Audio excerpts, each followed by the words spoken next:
Hello and welcome to the Discover Dayton podcast, the show that's all about the Gem City's past, present, and future. I'm Arch Grieve and I'm your host, and today is this week's news roundup, where I read the news so you don't have to. Today there's a lot going on, including a lifting of more mask mandates for travel, an update to Ohio's redistricting process, and many local events, including some happening today, so be sure to listen through to the end. Your news roundup is coming up in just a moment, so stay tuned.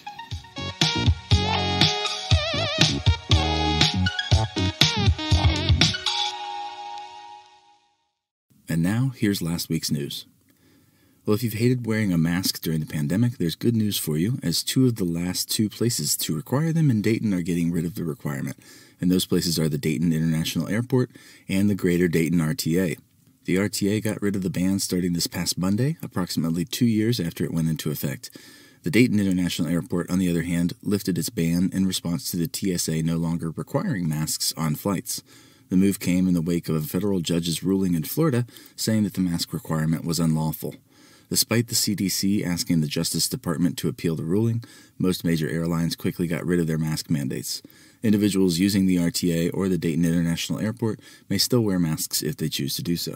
In other transportation-related news, the City of Dayton is going to be resurfacing more roads this year than it did last year, and will be resurfacing 93 residential lane miles in 2022 for a total cost of about $9.6 million. Much of the money will come from 2016's Issue 9, which was a 0.25% earnings tax that passed on the promise by Dayton city officials that they would use the funds to improve the city's streets. Other Issue 9 funds will go towards the mowing of vacant lots and improvements to city parks. For Montgomery County residents who are behind on their property taxes, there's a new mortgage assistance program that's available through the Home Ownership Center, designed to help people who have suffered financial hardship during the pandemic. There's around $700,000 available through the program to help people with things like mortgage payments, property taxes, and even utilities. The funding comes through the federal government through the CARES Act, which was passed as a COVID relief bill. Currently, only 37 individuals have received funding, and the deadline to apply is May 15th. Applications are being accepted until then at homeownershipdayton.org. Unfortunately, the program is not for those who are renters, so you must be a homeowner to receive funding. You can learn more by calling 937-853-1600. The City of Dayton is trying to become more green and recently has taken action on a number of issues designed to do just that. According to a 2019 analysis funded by Power a Clean Ohio Future, which analyzed data from the Environmental Protection Agency, 14% of all greenhouse emissions in Dayton come from the City of Dayton's local government operations, and of that amount, half comes from its wastewater treatment facility.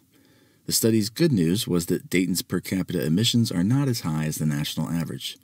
To combat this, however, the city is taking a number of measures designed to make the city's operations more environmentally friendly, including exploring the sale of biogas that is the byproduct of the city's wastewater treatment process, making capital improvements in city buildings on things like HVAC systems, reinstituting its electrical aggregation program, which I covered more in last week's news roundup, and turning the city's fleet of vehicles into mostly electric ones by 2035.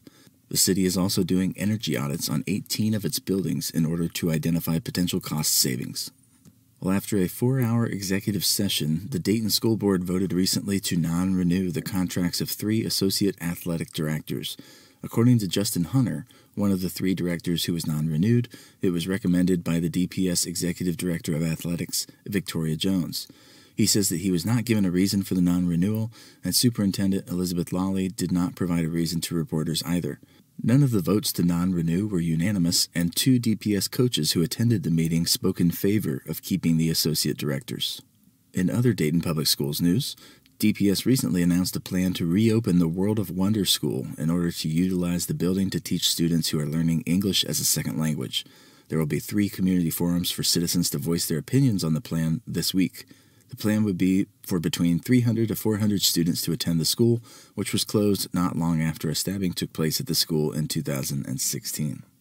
The Dayton Daily News has recently reported on the City of Dayton's spending of American Rescue Act monies that it received from the federal government and has broken down the cost by category. Of the money, which was provided to local communities due to the financial costs associated with the pandemic, the Dayton region has received more than $1 billion, although the City of Dayton received $138 million of that funding. The majority of it, around $55 million, is going to go to neighborhood improvements, including housing demolition. The second largest chunk, or $36 million, is going to maintaining city services. The third largest, or $21.5 million, goes to services like police and fire, including the build-out of a new joint police-fire station. After that, $10.8 million goes to economic recovery, then a little over $7 million each will go to supporting black and brown businesses and small business aid. The grant, which Mayor Mims has called transformative, is the single largest grant the city has ever received and is expected to be a greater amount than the city will get from tax revenues this year. Ohio's seemingly endless redistricting process may be coming to a disappointing close soon, as federal judges Wednesday ruled that they would take action to end the back and forth between Ohio's Redistricting Commission and Ohio's Supreme Court, in which the latter has rejected the former's maps now for 4 times in a row. Out of the 3-judge panel, 2 Trump appointees said in their decision that the maps they select will be the third set of maps drawn by the Republican-dominated commission, which essentially eliminates their incentive to come up with ones that the Ohio Supreme Court would deem constitutional. The third judge, Algernon Marbley, who was appointed by President Clinton, called those maps, quote, irredeemably flawed, and stated a desire to use the maps that were drawn by the independent mapmakers instead. Judge Marbley expressed his concerns over the likely outcome, writing that the Republican commissioners will benefit directly from a crisis they created, and which the Ohio Supreme Court has attributed squarely to them. Former U.S. Attorney General Eric Holder, who heads an organization that helps challenge the maps in court, stated that these kinds of actions put the legitimacy of the federal judicial system into question. The judges did agree on one thing, however, which was that the best date for a primary would be August 2nd. In other state government news, the Ohio Statehouse recently passed and Governor DeWine signed Senate Bill 47, which supporters call a modernization effort and detractors label as an assault on workers. The new law goes into effect on July 6th of this year and includes provisions stating that employers no longer have to pay overtime for travel to and from your workplace, activities that take place before or after what they call your principal work activities, or activities that take place outside of work that take, quote, insubstantial or insignificant amounts of time, such as checking emails or voicemail. The Entrepreneur Center has a new resource for local entrepreneurs, which is called EC Angels. It's an investment network of local investors who plan to meet online or in person at least 6 times a year and hear pitches from local entrepreneurs about their business ideas. EC Angels have already identified investors to participate in the network, although others who are interested in joining may do so for an annual membership fee of $250. And finally, with the primaries being less than 2 weeks away on March 3rd, the Montgomery County Board of Elections is looking for about 100 more poll workers and is particularly in need of more Republican poll workers. If you do choose to sign up, you can visit www.montgomery.boe.gov/election-day-workers, and you should expect to complete training and then be at the polls for the entire election day starting at 5:45 a.m. Also in election news, I'm excited to preview that I am talking with one person running to become a Montgomery County Common Pleas Court judge in next Monday's episode, then someone else running for U.S. Senate for Ohio on Wednesday's episode, so be sure to check both of those out. There's a Canal Street Tavern family reunion and hootenanny taking place at the Yellow Cab Tavern tonight, Saturday the 23rd, starting at 7 p.m. If you're interested in playing, you can sign in at the door, and the first 16 musicians to sign up are guaranteed to receive a spot. Performance time for artists will be between 5 and 10 minutes. Organizers are asking for a $5 donation to help with event costs, but the cost to attend is free. The Greater Dayton LGBT Center is hosting its annual Spring Community Dinner tonight, April 23rd at 5 p.m. at their downtown Jefferson Street location. Attendees may bring a dish to share in the potluck dinner, and the cost is free to attend. And also tonight at the Liederkranz-Turner German Club is their bi-weekly beer garden, which goes from 5 to 10 p.m. and features food and over 70 different German beers, as well as German wine. There are also games for the kids, and the club welcomes people of all ages. On Sunday, tomorrow morning, the Paris Flea Market is taking place, as it does every week, at its location at the Dixie Twin Drive-In Theater. The market opens early at 6 a.m. and ends at noon. Vendors can set up without contracts for $8, and customers pay just $1 per vehicle to enter. They also sell breakfast at the market. Also on Sunday, April 24th, Front Street is kicking off its Art Hop season from 11 a.m. to 4 p.m. with over 200 local artists and 30 vendors. Art hops are free, pet-friendly, and there is free parking as well. Food trucks, the Rolling Oasis, and Cloudy Days Cotton Candy will be there, as will live music, and there will also be free activities for kids. And of course, if you listened to episode 11 of this podcast, which was my interview with Emma Smales of Smales Pretzel Bakery, you'll know that next Tuesday, April 26th, is National Pretzel Day, and Smales celebrates by giving every person who comes to their bakery a free pretzel, which they'll do from 7 a.m. to 1 p.m. And of course, if you listened to that episode, you'll also know that there will be a limited release of this year's National Pretzel Day t-shirts available as well on a first-come, first-served basis, so be sure to arrive early with me. Grammy Award-winning musical artist Alan Parsons is playing this upcoming Tuesday at the Schuster Center. Ticket prices range from $40 to $120. Parsons has 8 Billboard Top 40 hit songs, including Damned If I Do and Time. The show starts at 7:30 p.m. The Co., formerly known as The Contemporary, has its annual art auction on Friday, April 29th from 6 to 10 p.m.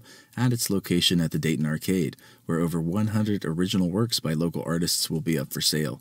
There will be hors d'oeuvres and a cash bar, and ticket prices for non-members purchased beforehand are $90. The live auction begins at 8 p.m. Comedian Kerwin Claiborne will also be performing his hit show, These White Folks Crazy, on Friday, April 29th at the Unity Banquet Center downtown from 7 to 10 p.m. Ticket prices range from $30 to $45. I couldn't find an easy site to send you to for tickets, so you can find the link to the Eventbrite page to purchase show tickets linked in my show notes on the Discover Dayton podcast website, discoverdaytonpodcast.com, for this episode. There will be a Stop the Violence block party next Saturday, April 30th at McIntosh Park on West Riverview Avenue from 1 to 8 p.m., which will have a kids' bouncy house, face painting, food trucks, and music. Kids can also get free hot dogs and burgers.